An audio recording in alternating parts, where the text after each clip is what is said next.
नमस्कार, साफ संदेश से मैं अनिल कौशिक। न्यूज अपडेट 7 बजे कार्यक्रम बादरा आसपास में आप सभी दोस्तों का स्वागत है। दोस्तों, कार्यक्रम की शुरुआत हमेशा की तरह मुख्य खबर से करते हैं और आज भी हम बात करेंगे बादरा आसपास खबरों की। देश प्रदेश की भी कुछ बड़ी और अपडेट आपको ज़रूर बताएंगे। मंडियों के भाव, मौसम के मिजाज की जानकारी भी देंगे। दोस्तों, शुरुआत करेंगे जो मुनस्री के ब्लॉक नंबर 3 में उपचुनाव हो रहे हैं 25 नवंबर को उसकी, और उसमें 3 उम्मीदवार मुख्य रूप से सामने आए हैं। और दोस्तों, भारतीय जनता पार्टी की तरफ से जहां संतो देवी ने अपना नामांकन दाखिल किया था, तो सुमित्रा देवी माकपा की तरफ से, और बजरंग सारण के समर्थित उम्मीदवार है सुमन देवी जो कि बेरवाड़ों की ढाणी से, और दोनों बाकी के उम्मीदवार जो है वो मुनस्री से हैं। तो कुल मिला के 8,000 के करीब इस वोट वाले ब्लॉक में क्या होने जा रहा है, क्या त्रिकोणीय टक्कर है, क्या आमने सामने की माकपा भाजपा की टक्कर है। दोस्तों, कुछ से 1-2 दिन में इसका ज़रूर खुलासा होगा और हम भी विस्तार से कवरेज आपको दिखाने का प्रयास करेंगे। लेकिन अपने अपने उम्मीदवारों के पक्ष में, चाहे वो पूर्व विधायक संजीव बेनीवाल हो या वर्तमान विधायक बलवान पूनिया हो, प्रचार प्रसार में जुट चुके हैं और नुक्कड़ सभाएं आदि कर रहे हैं। और आज तो बलवान पूनिया अपनी फेसबुक वाल से लाइव आकर भी वोट मांगते हुए दिखाई दिए मुनस्री ब्लॉक के लिए अपने प्रत्याशी के समर्थन में। और दोस्तों, मैं सबसे पहले इसी खबर पर फोकस कर लेते हैं कि विधायक बलवान पूनिया को आज क्यों लाइव आना पड़ा।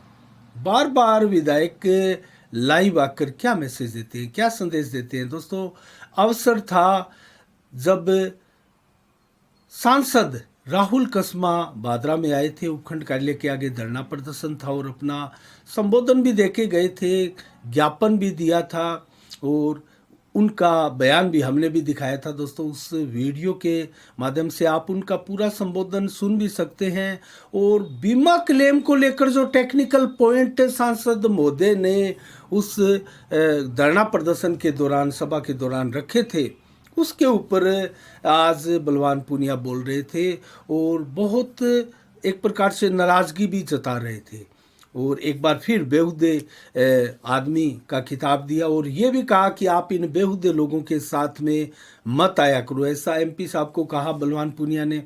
और दोस्तों, चैलेंज भी दिया कि मैंने सबसे ज़्यादा बीमा क्लेम दिलाए हैं 2018 से, जब मैंने बादरा की बागडोर संभाली तो उसके बाद में करीब 10 अरब का अर्थात 1,000 करोड़ का बीमा क्लेम मैंने दिलाया है, जो कि अलग अलग करके भी बताया। रबी की फसल 2019 का 204 करोड़ का बीमा क्लेम दिलाया बताया, जबकि 221 में खरीफ की फसल का 151 करोड़ का बीमा क्लेम और खरीफ फसल 2020 का भी 236 करोड़ का बीमा क्लेम दिलाने की बात कही। साथ में रबी की 2020 की फसल का भी 245 करोड़ का बीमा क्लेम दिलाने की बात कही। और जो रबी की फसल का बीमा क्लेम रुका हुआ है, ये धरना प्रदर्शन जो चल रहा है दोस्तों, उसके बारे में कहा कि मात्र 47 करोड़ का बीमा क्लेम बाकी है, जिसमें कुछ झूठी और सच्ची पॉलिसियां भी शामिल हैं। तो झूठी पॉलिसियों को तो बीमा क्लेम नहीं मिलेगा, लेकिन जो सच्ची पॉलिसियां हैं उन किसानों को बीमा क्लेम दिसंबर में मिलेगा। तो इन चीज़ों को लेकर रूबरू हो रहे थे और आरोप लगाए भाजपाइयों पर और बेहुदगी पर, जो कि बार बार विधायक बलवान पूनिया बता रहे हैं। दोस्तों, चैलेंज दिया गया राहुल कसमा को कि मैंने जो 10 अरब का बीमा क्लेम बादरा में दिलाया है, आप राजगढ़ में दिला के देखें, तब आपको पता चलेगा। और संजीव बेनीवाल पर भी तंज कसा। दोस्तों, उन्होंने कहा कि जब तक मैंने सत्ता नहीं संभाली थी बादरा में, मेरे आने से पहले 2016 और 16 से 18 तक का जो बीमा क्लेम था वो मात्र 116 करोड़ 92,82,000 का ही दिला पाए थे संजीव बेनीवाल। तो दोस्तों, यहाँ एक चीज़ ये देखने वाली बात है, विधायक आखिर कैसे बीमा क्लेम दिलाते हैं, ये दावे कैसे विधायक करते हैं। फसल खराब होती है, नुकसान होता है किसान का, और सीधी सी प्रक्रिया है, फॉर्म भरना होता है और फसल खराबे का जो क्रॉप कटिंग के आधार पर उसकी जो पूरी रिपोर्ट तैयार होती है, उसमें किसान सहित कृषि अधिकारी का और प्रशासनिक अधिकारी का साइन सिग्नेचर होता है। उसके बाद दोस्तों वो फसल बीमा क्लेम जो है किसान के खाते में आता है। और ये प्रधानमंत्री फसल बीमा क्लेम है, आखिर क्या रोल है, क्या भूमिका है विधायक की? अगर कोई विधायक इसका जो श्रेय है दोस्तों वो लेगा तो जो बीमा क्लेम रुका हुआ है उसका श्रेय कौन लेगा? क्या वो भी विधायक लेंगे, चाहे वो पूर्व विधायक हो या फिर वर्तमान विधायक हो? दोस्तों क्या वो श्रेय लेंगे जो फसल बीमा क्लेम रुका हुआ है कि ये हमारी वजह से रुका हुआ है, ये हमारी लापरवाही, हमारी कमी की वजह से रुका हुआ है? ऐसा नहीं होता। लेकिन जो कुछ किसानों को मिलता है उसका श्रेय लेने के लिए नेता ही अक्सर आगे आते रहते हैं। दोस्तों अनेकों बात आज विधायक पूनिया ने कही है और मुख्य मुख्य बात मैंने आपको बताई। आज लाइव आने का उनका मुख्य रीज़न यही था कि जो सांसद महोदय मीटिंग के दौरान जो उपखंड कार्यालय के आगे था कह के गए थे वो दरअसल सारा का सारा झूठा बता दिया गया कि झूठ बोल रहे हैं सांसद महोदय। तो कौन झूठ बोल रहा है दोस्तों? विधायक झूठ बोल रहा है, जनता को बरगला रहा है, किसानों को बरगला रहा है, या फिर सांसद महोदय झूठ बोल रहे हैं, जनता को बरगला रहे हैं? अगर दोनों सही है तो एक मंच पर आए, एक साथ साझा डिबेट करे और उसमें जनता को बताए, एक दूसरे के सवालों के जवाब भी ले और उनके जवाब भी दे, लाइव ये डिबेट हो। दोस्तों कम से कम दोनों के लिए ये चैलेंज है। विधायक बलवान पूनिया ने तो चैलेंज दिया सांसद महोदय को, लेकिन हम साफ संदेश भारत के माध्यम से कहना चाहते हैं कि आप लाइव डिबेट में आइए और फसल बीमा क्लेम को लेकर जो भ्रांतियां क्षेत्र में किसानों के मध्य विद्यमान है और दोस्तों पनपती जा रही है, आगे उलझती जा रही है, जो भ्रांतियां, जो अड़चने हैं वो किस लिए है? क्या कंपनी ने बीमा क्लेम रोका है? क्या राजस्थान सरकार ने अपने हिस्से का पैसा नहीं डाला? क्या केंद्र सरकार पैसा नहीं दे रही है? या फिर किसी प्रकार से अधिकारियों के साथ किसी जनप्रतिनिधि की मिली भगती है? किसानों को फ्रॉड बता दिया जाता है, कभी दोस्तों जांच के नाम पर बीमा क्लेम रोक दिया जाता है, इसका सीधा सीधा बेनिफिट कंपनियों को जा रहा है। तो क्या कंपनियों के बारे में ये जो विधायक और सांसद दोनों का ही नाम ले कि ये कंपनियों के बारे में अगर कुछ नहीं कहते हैं तो क्या इनकी मिली भगती उजागर नहीं होती है? विशेषकर दोस्तों सारे आरोप विधायक पर लगते हैं क्योंकि विधायक ही इसका बार बार श्रेय लेते हैं और आज फिर कह के गए हैं कि 1000 करोड़ रुपए का मैंने फसल बीमा क्लेम बादरा क्षेत्र को दिलाया है। और ये बादरा क्षेत्र को दिलाया है जिसमें 7 वो पंचायतें नहीं है जो नोर से कटकर बादरा में जुड़ी हैं। दोस्तों ये बड़ी बात है, लेकिन इसके ऊपर तो हम इतना ही कहेंगे कि दोनों को डिबेट करनी चाहिए, एक मंच पर आना चाहिए, मंच को साझा करना चाहिए और जनता में जो भ्रांतियां हैं उस भ्रांतियों को दूर करना चाहिए। जनप्रतिनिधियों का दायित्व है कि जनता में जो भ्रांतियां हैं उसको दूर करें, तो दोनों का दायित्व और कर्तव्य होना चाहिए। और जैसा कि सांसद कस्बा ने भी चैलेंज दिया था अपने संबोधन में कि लाइव आए और आकर बताए जनता को विधायक पूनिया कि इसमें क्या कमी है, कहाँ हो रही है, और मैं जो कह रहा हूँ वो झूठ है तो लाइव आके कहिए। और आज लाइव आए विधायक बलवान पूनिया और उन्होंने सांसद महोदय को झूठा बता दिया। तो दोस्तों जनता को ये दोनों किस प्रकार से ब्रह्म जाल में रखने का एक प्रकार से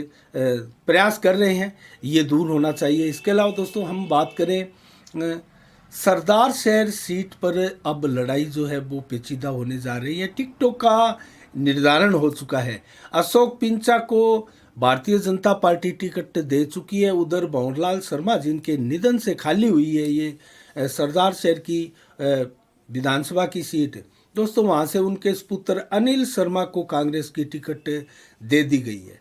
तो दोनों ही उम्मीदवार अपना दमखम आजमा रहे हैं और उनके समर्थन में उनके बड़े नेता, आला नेता, अब रैलियों का भी दौर होगा। और आज एक रैली हुई, राजेंद्र राठौड़ जो कि क्षेत्र के दिग्गज नेता है, उन्होंने अशोक पिंचा के समर्थन में ये रैली की और टिकट अशोक पिंचा को मिल चुकी है। इसकी अब प्रचार प्रसार किया जा रहा है। दोस्तों देखते हैं इस क्षेत्र में अब क्या रहता है। जब भंवरलाल शर्मा यहाँ जनप्रतिनिधि रहे, जब तक जीवित रहे दोस्तों, उनका प्रभुत्व इस सीट पर लगातार देखा गया। तो क्या सिंपैथी मिलेगी उनके लड़के अनिल शर्मा को, ये देखने वाली बात है, या फिर इस परिवार से अब छिटक जाएगा ये गढ़ जो है वो अब भंवरलाल शर्मा के देहांत के साथ ही टूट जाएगा, देखने वाली बात है। भाजपा यहाँ पूरा जोर लगाने जा रही है, क्योंकि पहली बार भाजपा को अब ऐसा लग रहा है कि ये गढ़ अब हम ढहा देंगे। तो दोस्तों इसके अलावा हम बात करें पीएम नरेंद्र मोदी की, तो 2 दिवसीय बाली के दौरे पर प्रधानमंत्री नरेंद्र मोदी गए हुए थे। आज देर शाम को वापस भी लौट आए, लेकिन इसके दौरान क्या हुआ और G20 देशों की जो बैठक थी उसमें क्या हुआ दोस्तों, ये बहुत बड़ी उपलब्धि भारत के लिए है कि इस बैठक में जब पीएम नरेंद्र मोदी शामिल होने गए तो उन्होंने सबसे पहले, मैं आपको बताऊं तो, एक भाषण ऐसा दिया था जो कि वर्तमान में दोस्तों 200 दिन से कहीं अधिक हो गए जो रूस और यूक्रेन का युद्ध चल रहा है उसके ऊपर अपना संबोधन देते हुए पीएम मोदी ने कहा कि ये समय जो है वो युद्ध का कतई नहीं है। दुनिया के सामने अनाज का संकट है, आर्थिक संकट है, ऐसे में ये युद्ध का समय कतई नहीं है। बातचीत की टेबल पर आकर दोनों देशों को इस युद्ध को अब समाप्त करना चाहिए। बहुत बड़ी बात कही पीएम नरेंद्र मोदी ने। और इसके बाद में दोस्तों लगभग 10 बड़े नेताओं से भी कार्यक्रम था मिलने का पीएम मोदी का, लेकिन एक बहुत बड़ा अचीवमेंट यहाँ हुआ और भारत का नाम पूरे दुनिया में, पूरे विश्व में दोस्तों अदब के साथ पहले ही लिया जाता था, लेकिन अब सर्वशक्तिमान भारत बनकर उभरा है और नरेंद्र मोदी की लीडरशिप को पूरी दुनिया ने आज मान लिया। दोस्तों ये क्षण था जब इंडोनेशिया के राष्ट्रपति जोको विडोडो ने पीएम नरेंद्र मोदी के लिए घोषणा की कि अब भारत के पीएम नरेंद्र मोदी संभालेंगे G20 की बागडोर, उनके अध्यक्षता करेंगे। आने वाले 1 साल तक का पीएम मोदी रहेंगे इस G20 की बागडोर संभालने वाले प्रमुख नेता। अब बॉस बन चुके हैं नरेंद्र मोदी G20 देशों के। दोस्तों G20 देशों में कौन कौन से देश है? आप जिन ताकतवर देशों को जानते हैं, रूस हो, अमेरिका हो, चीन हो, फ्रांस हो, जापान हो, वो सारे देश इस G20 का हिस्सा है दोस्तों। और ये पहला संगठन है जिसमें रूस और अमेरिका दोनों हैं, और जो युद्ध चल रहा है उसको रोकने का नाटो और यूरोपीय देश पूरा प्रयास कर रहे हैं। उसके बावजूद भी पुतिन जो है वो रूस की तरफ से ये युद्ध रोकने को तैयार नहीं है। और एक ताज़ा घटनाक्रम दोस्तों, कल देर रात्रि को रूस की तरफ से यूक्रेन पर सबसे बड़ा अटैक किया गया। लगभग 90 मिसाइलों से पूरे यूक्रेन के अलग अलग शहरों को टारगेट बनाया गया और तबाही की नई इबादत लिखी गई। और इसी दौरान एक रॉकेट जो है, एक मिसाइल जो है दोस्तों, वो पोलैंड में रिहायशी इलाके में जाकर गिरी, जहां 2 लोगों की मौतें भी हुई और वहां G20 का सम्मेलन भी चल रहा था। तो दोस्तों पूरी दुनिया नाराज है और ये नाटो का हिस्सा भी है पोलैंड। तो क्या नाटो जो बार बार कह रहा था कि किसी भी नाटो देश पर हमला हुआ तो सारे नाटो देश मिलकर उसका जवाब देंगे, लेकिन रूस का बयान आया कि ये मिसाइल उसने नहीं दागी। लेकिन यूक्रेन का आरोप है कि जब हम पर 90 मिसाइलें दागी गई तो उसमें से एक मिसाइल अपना लक्ष्य भटकते हुए पोलैंड में जा गिरी है। तो दोस्तों इसकी सच्चाई क्या है? अमेरिका इसकी जांच कराने की बात कर रहा है और सभी देश से जल्द इसकी जांच कराना चाह रहे हैं, क्योंकि सीधी लड़ाई कोई नहीं करना चाहता है दोस्तों। और सीधी लड़ाई रूस से करने का मतलब है तीसरा विश्व युद्ध, ये वर्ल्ड वॉर, जो कि दुनिया को ख़त्म करने वाला वर्ल्ड वॉर साबित हो सकता है। दोस्तों अभी भी लगातार मैंने आपको बताया 200 दिन से कहीं अधिक से ये युद्ध चल रहा है, 7 महीने से ज़्यादा से, और अभी तक इसके रुकने का कोई नामो निशान दिखाई नहीं दे रहा। लगातार कल ही सबसे बड़ा हमला हुआ है। ऐसे में पीएम नरेंद्र मोदी द्वारा G20 देशों की बागडोर संभालना और ऐसे बयान जारी करना कि अब ये युद्ध का समय नहीं है, तो क्या ये युद्ध अब रुकने वाला है, क्या पीएम नरेंद्र मोदी इसके लिए पहल करने वाले हैं, ये बड़ी बात है। और आने वाले दिनों में इसको लेकर भी कोई बहुत बड़ा फैसला विश्व में देखा भी जा सकता है। इसके अलावा दोस्तों हम बात करें अन्य खबरों की, तो बांद्रा में अभी भी धरना बदस्तूर जारी है। चाहे वो रामगढ़ का धरना हो, 7वें दिन लगातार जारी है। पानी, सिंचाई पानी की को लेकर, मोगों की दुरुस्तीकरण को लेकर और टेल तक, लास्ट के किसानों तक पानी जो नहीं पहुंच पा रहा है, और अपने हिस्से का पूरा पानी लेने के लिए ये धरना प्रदर्शन आंदोलन जो है वो 7वें दिन भी लगातार जारी रहा। और उपखंड कार्यालय के आगे जो धरना प्रदर्शन है फसल बीमा क्लेम को लेकर भारतीय जनता पार्टी किसान मोर्चा की तरफ से चल रहा है दोस्तों, वो भी लगभग 70वें दिन जारी है।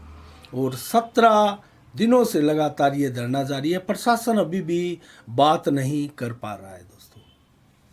तो इसके अलावा आने वाली 17 दिसंबर को कांग्रेस के 4 वर्ष इस शासनकाल के पूर्ण हो जाएंगे। हमने कल भी आपको बताया किस प्रकार से 7 बड़ी बड़ी परीक्षाओं के पेपर लीक हुए हैं। तो ऐसे में अब चुनावी शंखानंद सुनने को मिल रहा है दोस्तों, जगह जगह अब चुनावी कवायद। अब बांद्रा की राजनीति की बात करें तो दोस्तों सदैव हम बार बार बताते हैं प्रदेश की राजनीति में सबसे अलग अलग राजनीति बांद्रा क्षेत्र की है। और बांद्रा में तो राजनीतिक कवायद लगातार प्रारंभ है और नेता अपनी चुनावी तैयारियों में लगे हैं। और जैसा कि बलवान पूनिया विधायक कह रहे हैं कि ये दरी लगाना सीख गए हैं, और संजीव बेनीवाल भी धरने पर बैठे हैं। दोस्तों कुल मिला के ये स्थितियाँ दर्शाती है कि बांद्रा में चुनावी गतिविधियाँ शुरू है और चुनाव बहुत निकट है।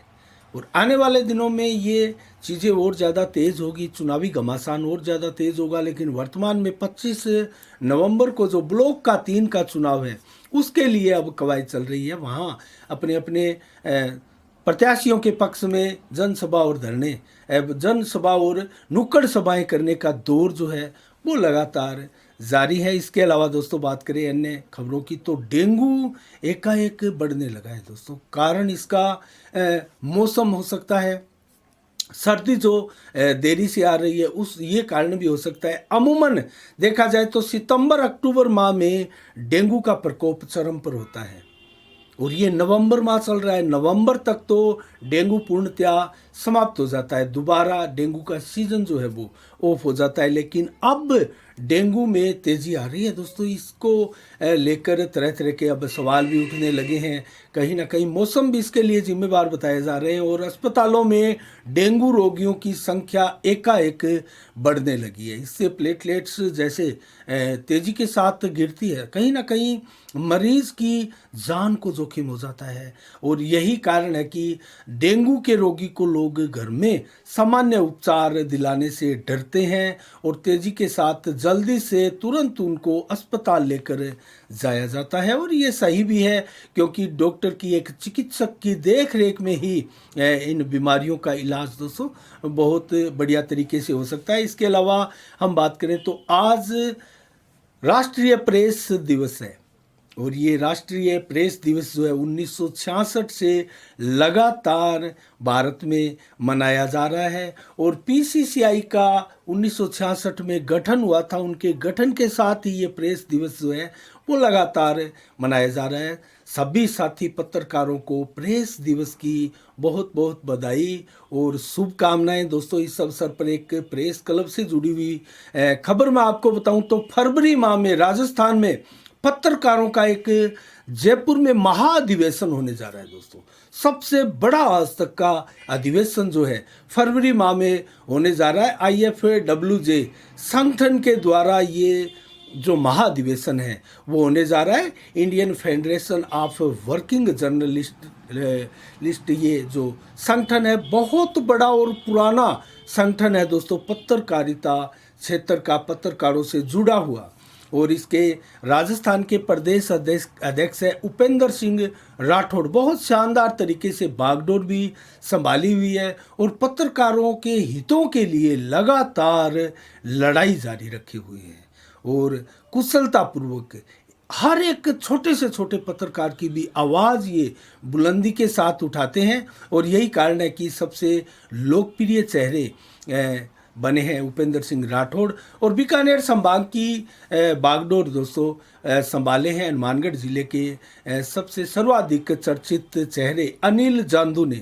बहुत सर्वप्रिय पत्रकार है, सभी को साथ लेकर चलने में विश्वास रखने वाले पत्रकार हैं और उन्होंने बागडोर संभालते ही इस जो Indian federation of working journalist पत्रकार संघ है दोस्तों, इसकी गतिविधियों में काफ़ी इजाफा किया और गत दिनों एक कुशलतापूर्वक शानदार बैठक करते हुए सर्वसम्मति से जिलाध्यक्ष के पद पर राजू रामगढ़िया को जो है संगठन का IFWJ का जिला अध्यक्ष नियुक्त किया गया है। उसके बाद में दोस्तों मैं आपको बताऊं तो ये जो जयपुर में आयोजन होने जा रहा है बहुत बड़ा महाधिवेशन पत्रकारों का, इसमें 1500 के करीब पत्रकार सभी राजस्थान के 33 जिलों से इकट्ठा होंगे। भादरा से भी यहाँ से भी पत्रकार जाएंगे। तो कुल मिला के दोस्तों पूरे प्रदेश भर के पत्रकारों का महाधिवेशन और इसका मुख्य रीज़न जो है वो पत्रकारों के हितों को लेकर बात करना और दोस्तों पत्रकार सुरक्षा कानून बनाना लागू करना, ये प्रमुख मांग पत्रकारों की रहेगी। और पत्रकारों के आदि स्वीकरण का सरलीकरण कैसे हो दोस्तों, अमूमन ये देखा जा रहा है पत्रकारों को सर्वाधिक शिकायत जो है वो अपने अखबारों को होती है, संपादकों को, कि उनका जो सरलीकरण नहीं हो पा रहा है अधिस्वीकरण के दिशा में।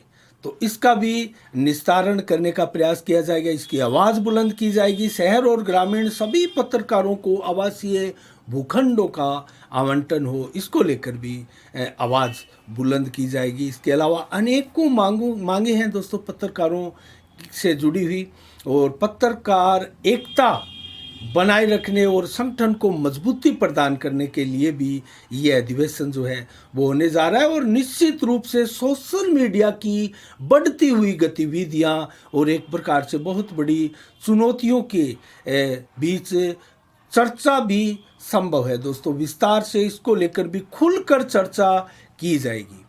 तो आप भी अगर पत्रकार है, मेरा ये एपिसोड आप देख रहे हैं साफ संदेश भारत के, तो ज़रूर जयपुर के इस महाधिवेशन में आप फरवरी में भाग लें। IFWJ के सबसे बड़े अधिवेशन राजस्थान के होने जा रहा है। इसके अलावा दोस्तों अन्य खबरों की ओर रुख करें तो मैं आपको एक चीज़ और बताने जा रहा हूं दोस्तों। आज जो भारत को उपलब्धि मिली है वो खबर मैं आपको बता चुका हूं, जो G20 देशों की बागडोर PM नरेंद्र मोदी को, उसमें कौन कौन से देश हैं?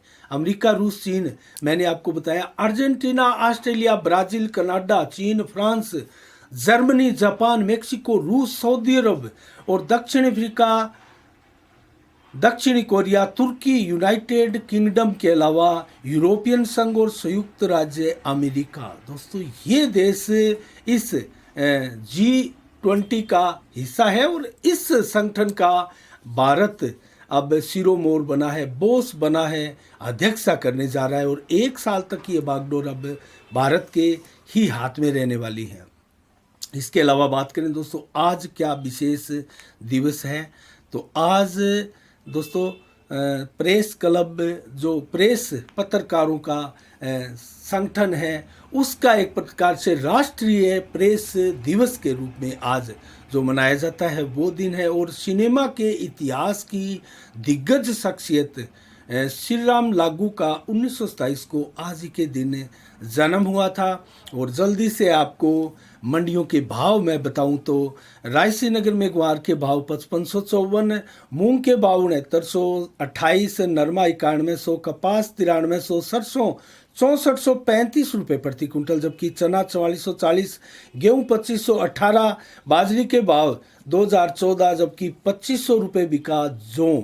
और इसके अलावा मूंग बिके हैं 6500 रुपये प्रति क्विंटल। दोस्तों नोहर मंडी में सरसों 6800 रुपये, गुआर 5361, नरमा के भाव 8770 रुपये प्रति क्विंटल, जबकि कपास 9900, चना के भाव 4539, मोट के भाव 6400, गेहूँ 2530, जबकि बाजरी के भाव 2062 रुपये प्रति क्विंटल रहे। सरसा मंडी में सरसों 6410, नरमा 8797, कपास 9700 रुपये प्रति क्विंटल।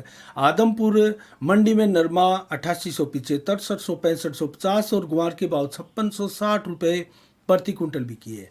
एलनाबाद मंडी आज की अंतिम मंडी में सरसों के भाव 6525, नरमा 8742, कपास 9625, जबकि ग्वार बिका है 5450, बाजरी के भाव 2030 रहे, जबकि मूंग 6500 रुपये प्रति क्विंटल बिका है और मूंगफली बिकी है 4700 रुपये प्रति क्विंटल के भाव से। और आज का मौसम का मिजाज 16 नवंबर को 25 से 26 डिग्री, टेम्परेचर दिन भर रहा 11 से 18 किलोमीटर की रफ्तार से, हवाएं चली 15%, महज बादल रहे। शाम को भी मात्र 2-5% ही बादल आसमान में छाए रहेंगे। 20 से 24 डिग्री टेम्परेचर देर रात्रि को रहेगा। 11 से 14 किलोमीटर की रफ्तार से हवाएं रात्रि को चलेगी। कल 17 नवंबर को कैसा रहने वाला है मौसम का मिजाज?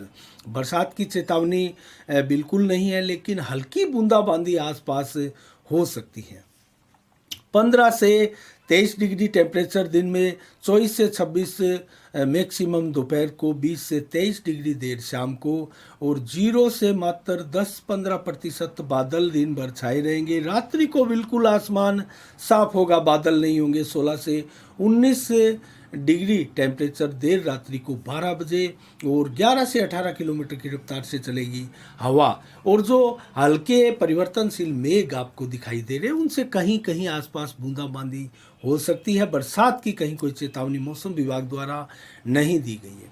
तो आज के लिए दोस्तों इतना ही। कल ठीक शाम 7 बजे फिर आपसे रूबरू होंगे नई खबरों के साथ, नई समीक्षा के साथ। तब तक के लिए आप अपना बहुत बहुत ख्याल रखिएगा। मुझे दीजिएगा इजाज़त। साफ संदेश से मैं अनिल कौशिक। नमस्कार। जय भारत, जय जय राजस्थान।